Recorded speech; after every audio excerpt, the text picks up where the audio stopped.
우리 교회가 가입한 방범 회사 이름이 프로텍션 시큐리티입니다. 이름이 참 좋죠. 한인들이 운영하는 시큐리티 컴퍼니인데 한인들이 하기 때문에 영어를 안 써도 바로 전화 통화가 되고 또 서비스도 아주 좋습니다. 저희 집도 한 2년 전쯤에 뭐 좀 놀랄 일이 생겨가지고 우리 딸이 우리도 시큐리티 그거 하자고 그래가지고 이제 여기다가 가입을 했습니다. 그리고 이제 한 2년 어디 외출할 때나 자기 전에 이제 시큐리티 그 알람 세팅을 이렇게 해놓는 게 습관이 됐습니다. 그래서 이제는 밤에 그거를 알람을 세팅을 해놓으면 좀 마음이 좀 놓이는 것 같고 그걸 안 해놓으면 왠지 조금 뭔가 불안한 것 같고 그렇게 이제 습관이 됐어요.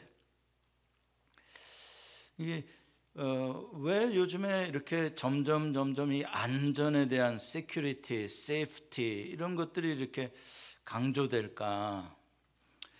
결국 이 세상이 점점 사는 게 불안해져 가고 있다는 뜻이고 위험한 일들이 점점 예측할 수 없는 일들이 많아지고 있다는 그런 뜻일 것입니다. 오늘 본문 1절에 보면은 하나님께서 야고바라고 부르는 말씀으로 시작을 합니다. 그런데 히브리 성경 원어를 보면 야고바가 맨 먼저 나오는 말이 아니라 원어에는 그러나 지금이라는 말이 제일 먼저 나옵니다. 그러나 지금. 이 그러나라는 접속사가 굉장히 중요하죠. 왜냐하면 42장까지 그 앞에 나오고 있는 내용이 반전되어지는 그러한 의미이기 때문에 굉장히 중요한 접속사입니다. 그런데 왜 우리말 번역에서는 그게 빠졌는지는 모르겠습니다.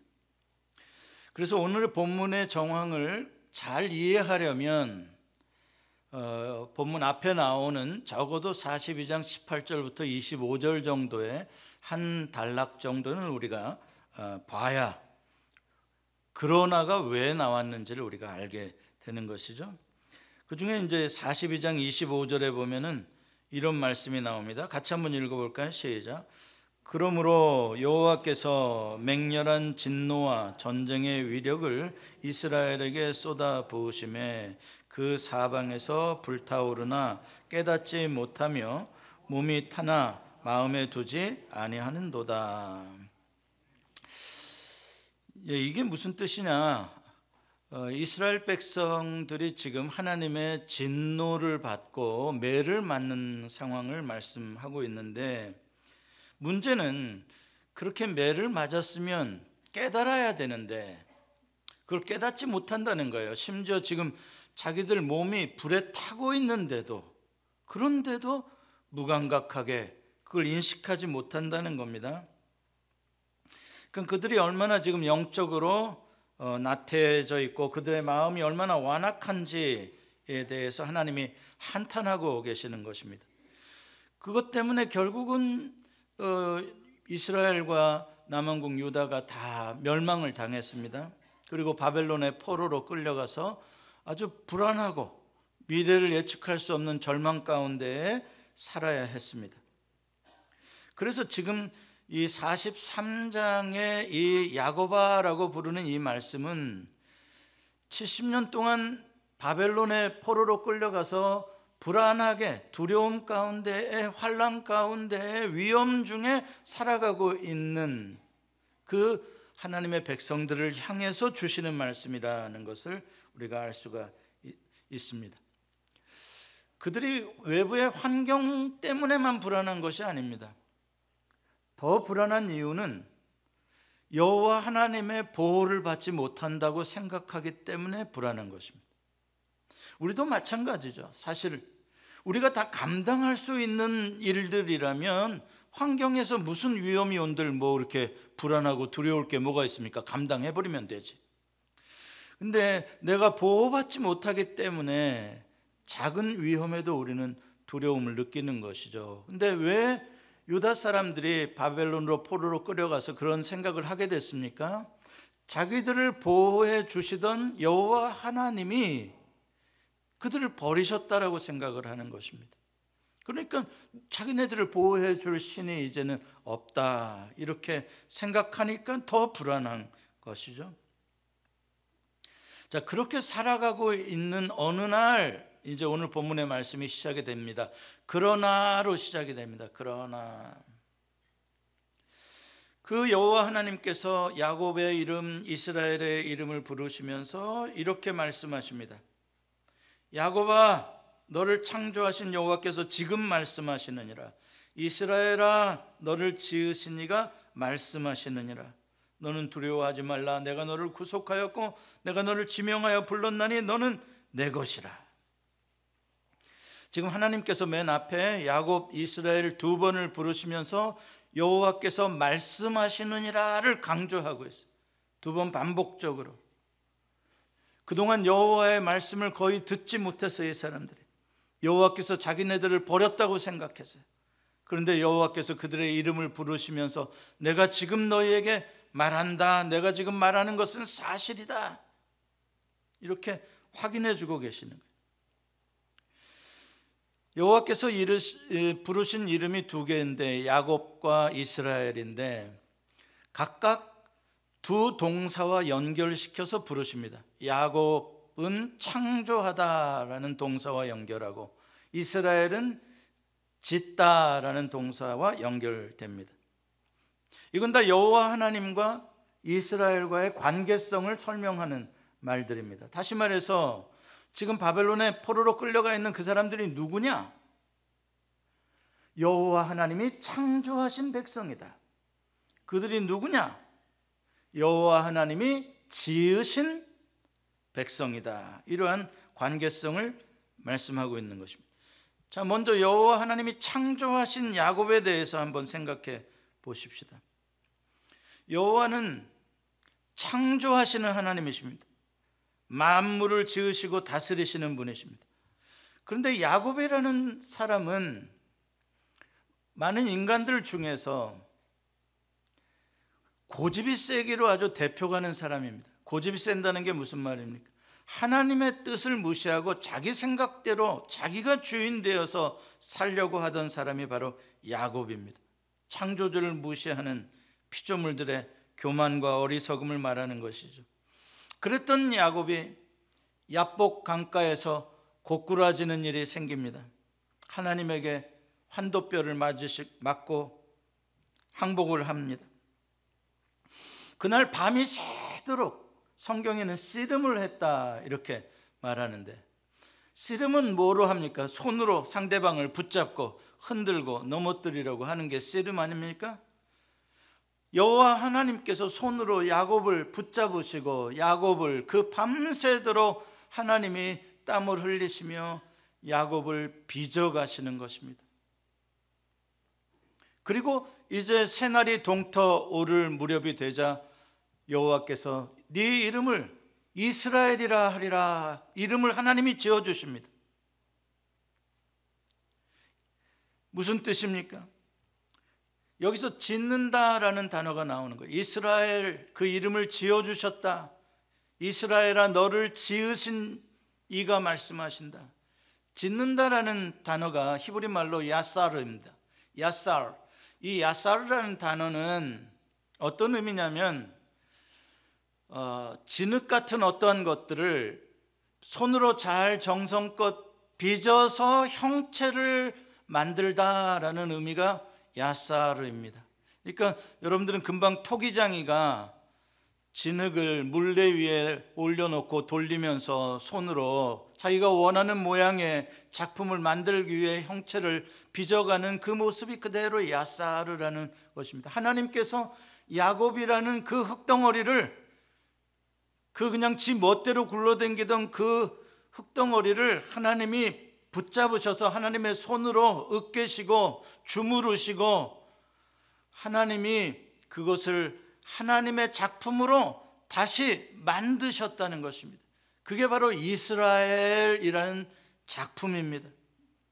원래 인간을 하나님이 그렇게 창조하셨다고 창세기 2장에 기록되었습니다.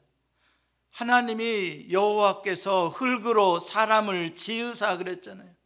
똑같은 이야기입니다. 하나님이 그렇게 빚으셨어요. 손으로 빚으셨다는 속에는 무슨 의미가 있습니까? 친밀성입니다.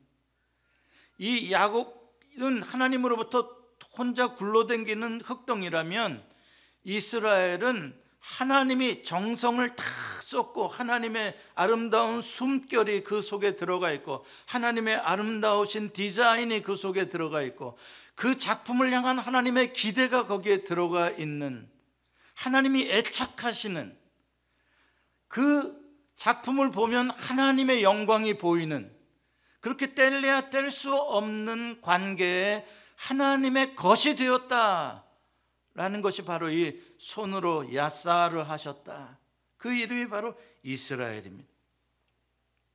그러므로 이제 이 이스라엘은 하나님이 포기할 수 없는 존재입니다. 하나님의 소유입니다. 아무리 하나님께서 그들을 땅바닥에 내리치시고 불가마를 지나가게 하셨어도 그것은 멸망시키려고 하신 것이 아니라 더 아름답게 빛나는 작품으로 빚으시기 위해서 하나님께서 수고하셨다는 것입니다.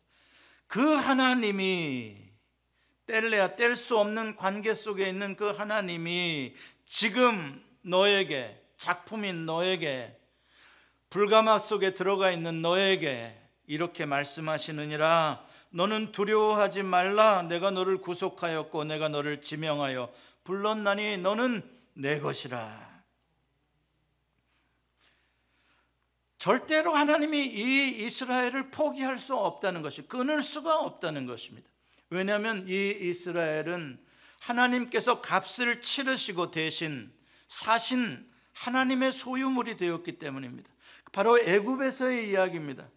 애굽에서 이 백성들을 하나님의 백성으로 건져내실 때 애굽의 장자들을 다 죽이셨습니다. 이스라엘의 장자들은 어린 양의 피값으로 대신 받으시고 살려주셨습니다. 이게 속량입니다. 랜섬을 주시고 사신 것입니다. 그렇기 때문에 바로 왕의 노예로 살던 이 백성들이 자유와 해방을 얻어서 하나님의 소유물, 하나님의 백성이 된 것입니다. 이것은 바로 예수 그리스도 어린 양을 속량물로 내어주시고 우리를 죄와 사망의 노예에서 건져주셔서 영원한 생명과 자유와 하나님의 자녀가 되는 삶에 살게 해주시겠다는 구약에서의 복음의 예표입니다. 그렇기 때문에 이제 이스라엘 백성들은 애굽 왕 바로를 두려워하지 않고 살 수 있게 되었습니다. 이제 바벨론에 사로잡혀가 있다고 하더라도 이 백성은 바벨론 왕의 백성이 아니라 이 백성은 만왕의 왕이신 창조주 여호와의 백성들이기 때문에 두려워하지 않아도 된다는 겁니다. 두려워하지 말라라는 말이 성경에 365번 나온답니다. 저는 안 세어봤는데 세어본 사람들이 그래요.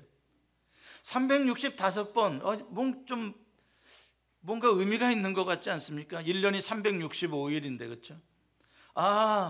날마다 두려워하지 말고 살라는 말씀이 365번 성경에 그렇게 적용이 되도록 하나님이 하셨다. 하나님이 누구에게 두려워하지 말라고 하는 것일까요? 하나님이 두려워하지 말라라고 하는 대상은 하나님의 백성에게 하시는 겁니다. 세상 사람들에게는 하나님의 백성이 아닌 하나님을 배신한 자들은 두려워해야 됩니다. 왜? 두려워하고 회개하고 하나님께로 회개해야 되는 것이죠. 돌아와야 되는 것이죠. 다시 말해서 두려워하지 말라라는 이 말씀은 하나님의 백성된 자들에게만 주시는 전능자의 특권입니다. 특권이에요. 하나님만이 우리를 두려움에서 건져주실 수 있는 분이십니다. 우리가 왜 두려워한다고 아까 제가 말씀드렸죠? 나에게 닥친 문제가 너무나 커서 내가 감당할 수 없기 때문에 두려운 것입니다. 걱정이 되는 것이죠. 그런데 하나님이 감당하지 못할 일이 이 세상에 어디가 있습니까? 하나님이 해결해 주시지 못할 문제가 이 세상에 어디가 있냐고요. 그러니까 하나님이 두려워하지 말라라는 말은 그냥 말로만 하시는 게 아니라 너는 내 것이고 내가 너를 지켜주기 때문에, 네 문제를 내가 다 해결해 줄 수 있기 때문에 두려워하지 말라는 거예요. 그건 오직 하나님만이 하실 수 있는 말씀입니다. 사랑하는 성도 여러분, 두려워하지 말라는 말은 특별히 불확실한 미래를 앞두고 살아가는 사람들, 오늘날처럼 팬데믹으로 불안하고 위험한 환경 속에서, 경제적으로 어려운 환경 속에서 살아가는 하나님의 백성들에게 주시는 말씀이에요. 여호수아 1장 9절에 보면 모세가 죽고 난 다음에 리더십을 물려받은 여호수아가 이제 이 백성을 이끌고 가나안 땅을 정복해 가야 하는데 얼마나 그 짐이 무겁겠어요. 또 그 미래가 얼마나 걱정되겠습니까? 그때 이러한 말씀을 주십니다. 내가 네게 명령한 것이 아니냐? 강하고 담대하라. 두려워하지 말며 놀라지 말라. 네가 어디로 가든지 네 하나님 여호와가 너와 함께 하느니라 하시니라. 여호수아에게 주시는, 네가 어디로 가든지, 그 어디로 가든지가 오늘 본문 2절에 나오는 말씀입니다. 어디로 가든지, 아무리 무서운 환난 가운데로 네가 지나게 된다고 하더라도 그 말입니다. 2절 말씀, 네가 물 가운데로 지날 때 내가 너와 함께 할 것이라. 강을 건널 때 물이 너를 침몰하지 못할 것이며 불 가운데로 지날 때 타지도 아니할 것이요 불꽃이 너를 사르지도 못하리니. 왜요? 내가 너와 함께 하기 때문에. 하나님이 우리의 완전한 보호막이 되어버리죠. 다윗은 이것을 철저하게 경험한 사람입니다. 광야에서 그 위험 가운데에서 사울에게 쫓기면서, 그래서 다윗이 노래하지 않습니까? 내가 사망의 음침한 골짜기로 다닐지라도 해를 두려워하지 않을 것은 주께서 나와 함께 하심이라. 이 함께 하심, 그것으로 우리를 지켜주신다는 것입니다. 물과 불이라는 것은 모든 극적인 위험들을 다 포함하는 것입니다. 그렇죠? 물의 위험, 불의 위험이라는 건 모든 위험을 A to G까지 전부 다 포함하는 거예요. 어떠한 상황의 위험, 환난이라도 주님이 그 가운데 우리와 함께 하시면 너는 아무 문제가 없다는 거예요.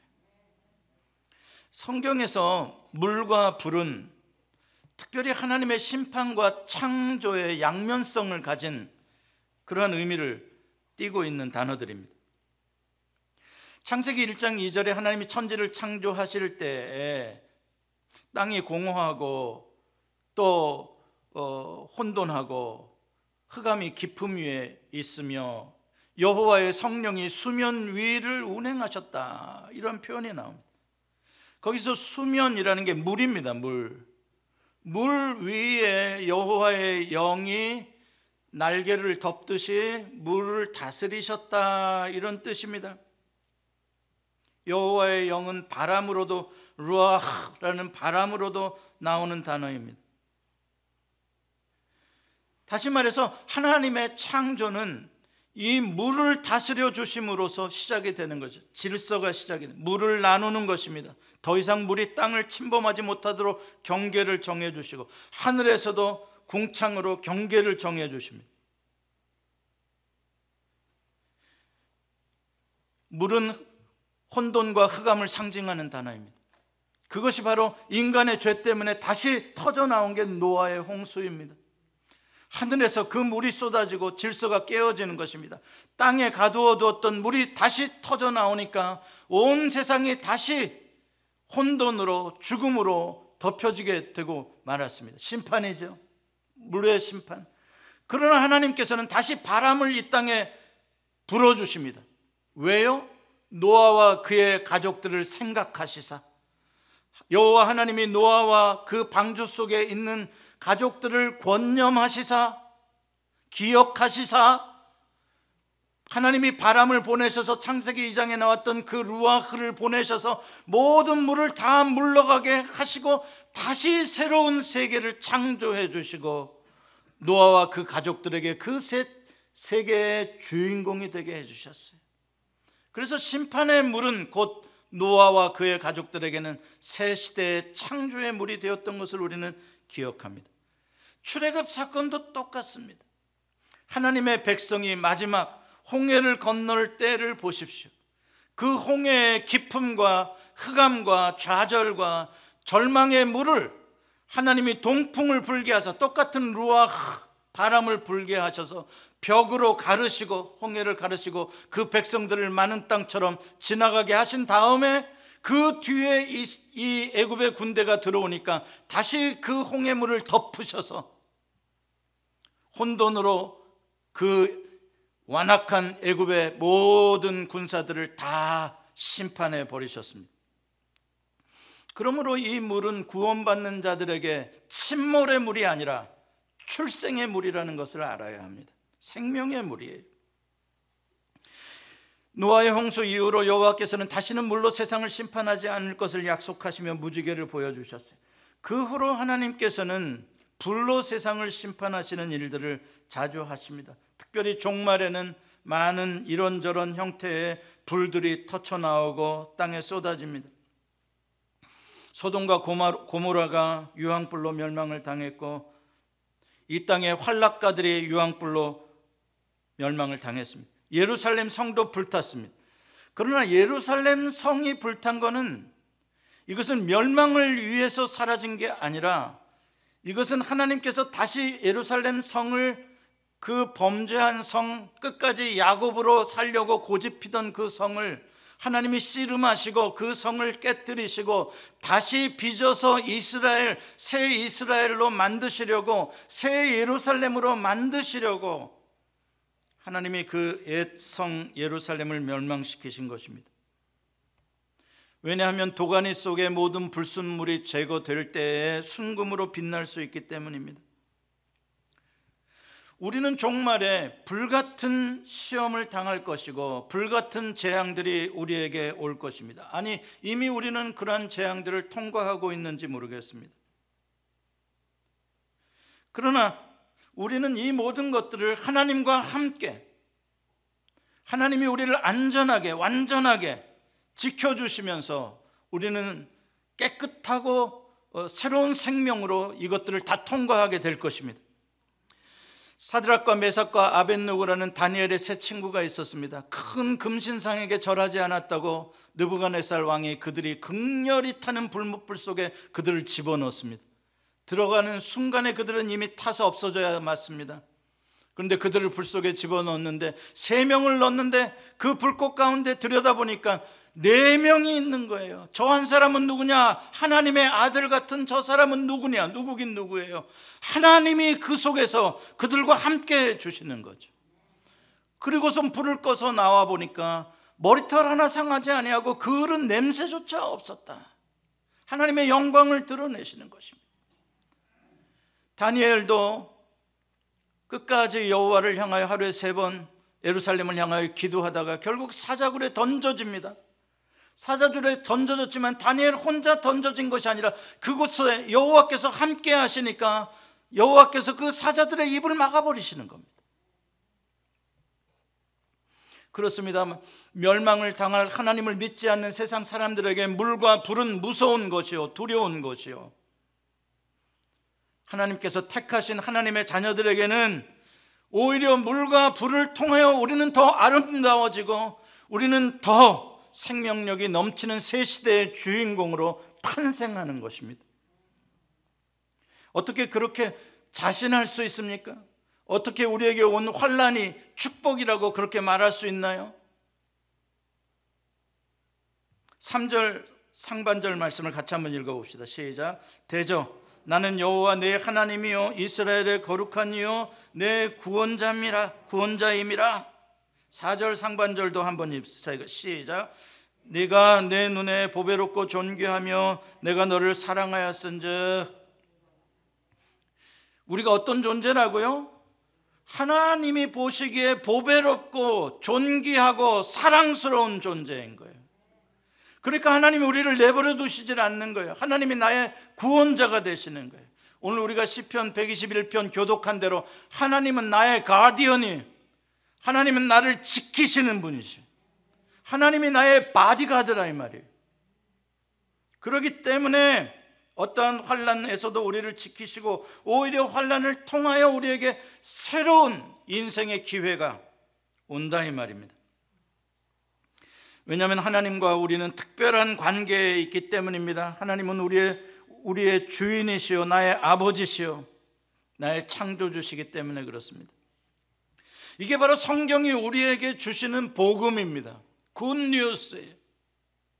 이 복음이 우리를 붙잡아 주기 때문에 하나님의 백성은 스페셜한 겁니다. 하나님의 백성은 특권을 가지고 있는 거예요. 복받은 자들인 거예요. 창조주 하나님, 만문의 주인이신 여호와 하나님, 그분이 온 우주를 통치하시는 목적이 어디에 있느냐? 우리를 지키시고 우리를 구원하시기 위해 역사하시는 거예요. 이게 얼마나 대단한 거예요. 여러분들이 주인공이다 이 말이에요. 하나님의 이 우주의 역사에 있어서 주인공은 바로 여러분과 저 하나님의 백성들인 거예요. 하나님이 섭리하시는 이 모든 하나님의 섭리의 포커스는 바로 하나님의 자녀들에게 있는 것입니다. 하나님은 불꽃 같은 눈동자로 자기의 자녀들을 24시간 365일 졸지도 아니하시고 주무시지도 아니하시고 내 곁에서 그늘이 되셔서 낮의 해와 밤의 달이 우리를 상치도 해치도 못하게 하신다고 말씀하십니다. 요한계시록 7장 3절은 이렇게 말씀합니다. 이르되 우리가 우리 하나님의 종들의 이마에 인치기까지 땅이나 바다나 나무들을 해하지 말라 하더라. 종말에 하나님의 진노가 불같이 세상에 내리는데 그 하나님의 진노의 심판을 수행할 4명의 천사가 동서남북 각 땅의 한쪽 귀퉁이들을 잡고 심판의 바람을 일으킵니다. 그런데 하나님께서 잠깐 멈춰라 라고 그들에게 말씀하시는 거예요. 왜 멈춰라고 하는가 봤더니 하나님이 선택하신 구원받을 자들의 이마에 하나님이 인을 치실 때까지, 도장을 찍으실 때까지 잠깐 심판을 멈춰라. 이 무슨 뜻입니까? 종말에 하나님이 그 어마어마한 진노를 퍼부실 때에도 누구를 중심으로 한다고요? 구원받을 자들, 하나님의 백성들, 그들을 하나도 잃지 않기 위해서 그들을 중심으로 하나님이 심판의 시간표를 짜고 계시다는 거예요. 두려워할 것이 없다는 거예요. 그렇기 때문에 우리가 요한계시록을 읽어도 무슨 재앙이 왔다, 뭐가 어떻게 됐다, 그런 걸 두려워할 이유가 하나도 없어요. 그건 심각한 건 맞습니다. 풀무불이 극렬히 타는 건 심각한 건 맞습니다. 그러나 하나님이 우리와 함께 하시기 때문에 그것이 우리를 해할 수가 없다는 것입니다. 오히려 그것을 통하여 이 세상에 우리를 괴롭히는 모든 악의 근원들, 용과 짐승들과 그 하수인들이 다 무저강 속으로 들어가고 멸망을 당하고 우리에게는 새하늘과 새 땅이 열려지고 우리에게는 더 이상 고통당하지 않는 하나님의 나라를 선물로 주시는 것입니다. 그러므로 사랑하는 성도 여러분, 여러분들은 이 시간에 확신을 가지시기 바랍니다. 예수 그리스도 어린 양의 보혈로 여러분들은 인침을 받은 하나님의 자녀가 되었음을 믿으시기 바랍니다. 이 믿음만 있으면 이 세상에 어떠한 문제가 닥쳐오더라도 하나님 아버지, 나의 이 문제를 맡아 주시옵소서. 그럼 하나님 아버지가 즉시 역사해 주시는 거예요. 여러분, 하나님께서 손수 빚어서 만드신 새 예루살렘이십니다. 여러분은 하나님께서 보시기에 너무나 존귀한 하나님의 작품들입니다. 하나님의 영광들이십니다. 하나님이 보시기에 보배로운 존재이십니다. 로마서 8장 28절은 이렇게 말합니다. 우리가 알거니와 하나님을 사랑하는 자 곧 그 뜻대로 부르심을 입은 자들에게는 모든 것이 합력하여 선을 이루느니라. 우리를 위협하는 문제들, 나를 잠 못 자게 하는 문제들, 나를 고통스럽게 하는 질병들, 나에게 괴로움을 주는 사람들, 그 문제가 무엇이든지 간에 하나님 아버지께서는 지금도 그것을 나를 위한 최고의 선으로 바꾸어 주시기 위하여 하나님은 지금도 일하고 계시는 것입니다. 로마서 8장 29절 말씀을 39절 말씀을 같이 읽어보면 로마서 8장 39절 시작. 높음이나 깊음이나 다른 어떤 피조물이라도 우리를 우리 주 그리스도 예수 안에 있는 하나님의 사랑에서 끊을 수 없으리라. 여러분, 그동안 뭐 때문에 두려워하셨습니까? 아니, 지금도 두려워하고 있는 게 뭡니까? 여러분들의 기분을 착잡하게 하고 있는 것들이 무엇입니까? 아니면 밤에 잠을 깊이 못 자게 만드는, 염려하는 것들이 무엇입니까? 무엇이든, 그 문제가 무엇이든 그것을 끌어안고 그것 때문에 잠 못 자고 그것 때문에 불안해하고 두려워하는 것은 믿음이 아닙니다. 믿음의 사람은 모든 짐을 주님께 맡기는 사람들입니다. 주여 맡아 주시옵소서. 시어머니의 문제도 맡아 주시옵소서. 저 왼수 같은 놈의 문제도 맡아 주시옵소서. 그냥 맡아 주시옵소서. 내가 감당이 안 되는데요. 주님이 맡아 주시는 거예요. 그게 믿음이에요. 그래서 사랑하는 자에게 잠을 주시는도다. 주님 말씀하시는 거예요. 우리가 문제에, 환난에 초점을 맞춘다면 우리는 늘 불안할 거예요.